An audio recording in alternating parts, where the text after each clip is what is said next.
Where's that treasure map? Arg, what's up everybody? It's the Pirate Stacker coming at you. It's Monday. Alternative Metals Monday. Yeah, welcome.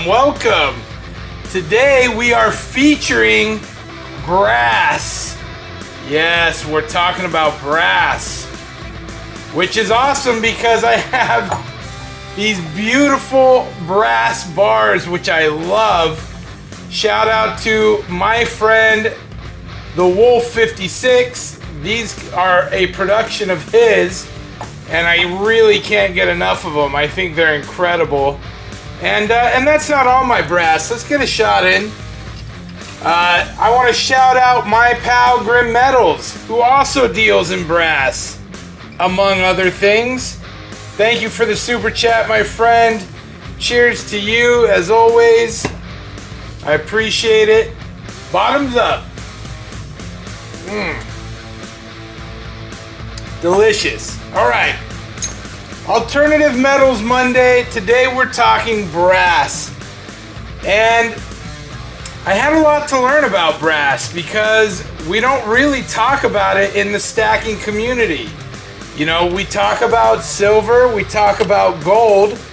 I recently got people talking about copper, which, let me just do a shout out to my friend Rick Cheek, because he outdid himself with this beauty. This is copper, guys. 100% copper. And he just put an enamel or clear coat over it because the colors are just bonkers. And I had to share it with you.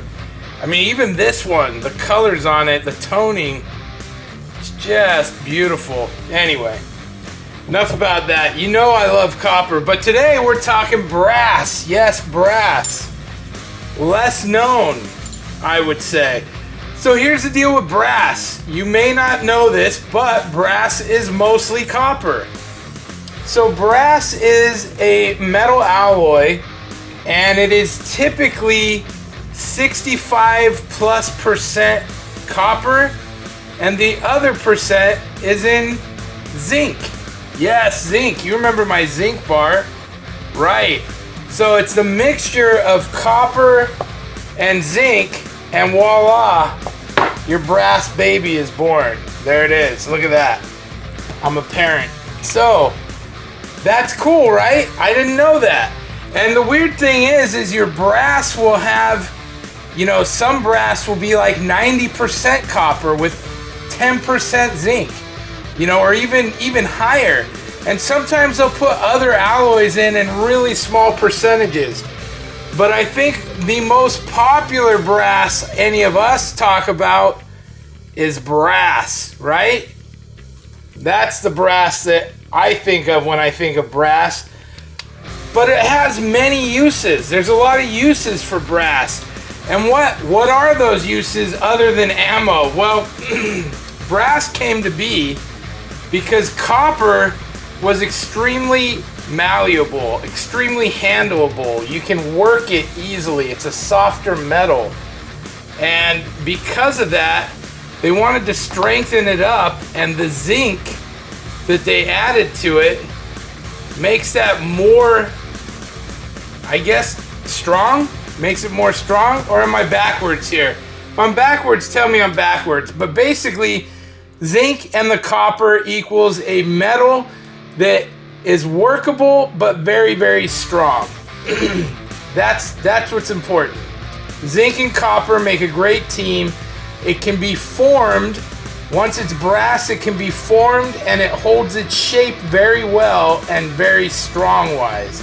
So it has a lot of strength to it. And it's affordable. It's inexpensive. This is an inexpensive metal.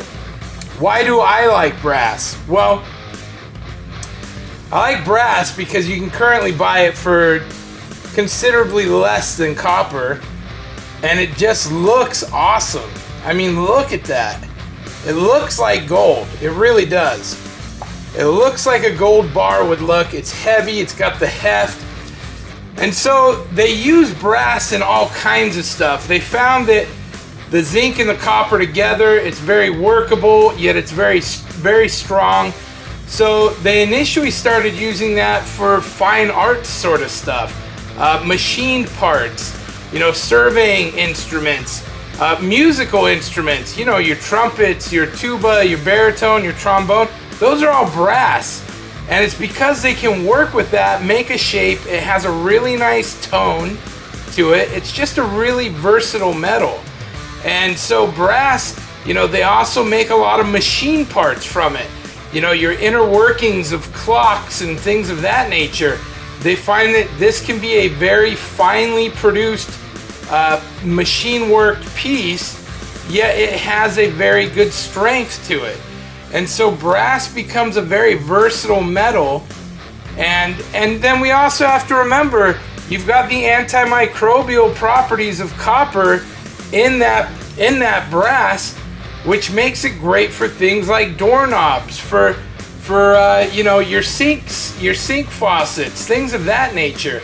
You see a lot of that in brass because it has the good antimicrobial properties that make it to where you can't just have stuff linger and sort of hang out. So it really is a versatile metal. What is my take on brass? I like brass. I like it a lot. I like it in ammo form, naturally, right? And when I go shooting, look how big that brass casing is. That's huge. I'm definitely gonna start keeping those and just piling them up. And one day I'll be able to melt down a bunch of them or send them to somebody to melt. That really is a commodity, you know. This is a metal. Metals is money. Grim Metals, he mentions that. Metals is money, guys. They're not getting any... Look, there isn't a giant surplus of any metals anymore. You know, we use metal for so many different things, in construction, in arts, in just different aspects altogether. There aren't these massive stockpiles of metal sitting around. And even though zinc is inexpensive and aluminum's inexpensive, those metal prices, all metal prices, are going up. And it's just a fact of the matter. So if you can stack some and have it that's in a quantity that's manageable. Now look, I'm not saying go out and stack pounds and pounds and pounds of this stuff, because it really doesn't have a great value to it. I want to say it's something like $1.50 a pound or something of that nature. So it's really inexpensive, really. But the reality is those numbers are all going to go up. This is treasure for down the road. 10 years from now, 20 years from now, you know, those metals are definitely going to be worth more. And if you have it in a form that's manageable, that's something that has value. To me, these bars, like they sit, this has more artistic value than just weight value. Because to me, this is beautiful. Like, this is a nice piece. When I have my treasure chest around, because I'm a pirate, I love seeing bars. Look at this. Look at the spread here. That's awesome to me. I love seeing these big bars, ingots, bars, metals. I mean, that's very cool. And then of course this brass keeps going up in price too. So brass has a lot of uses. It's a very useful metal.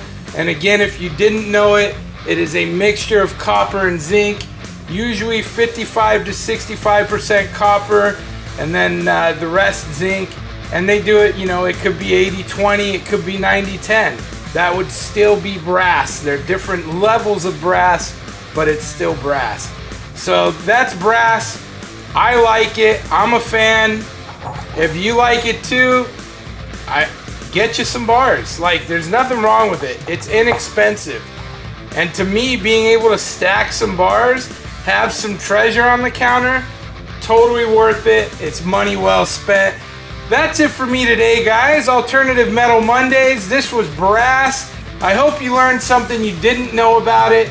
And we will see you guys tomorrow. I think we're talking about the metal detector video tomorrow. So keep an eye out for that metal detector video. We will see you all then. Pirate out.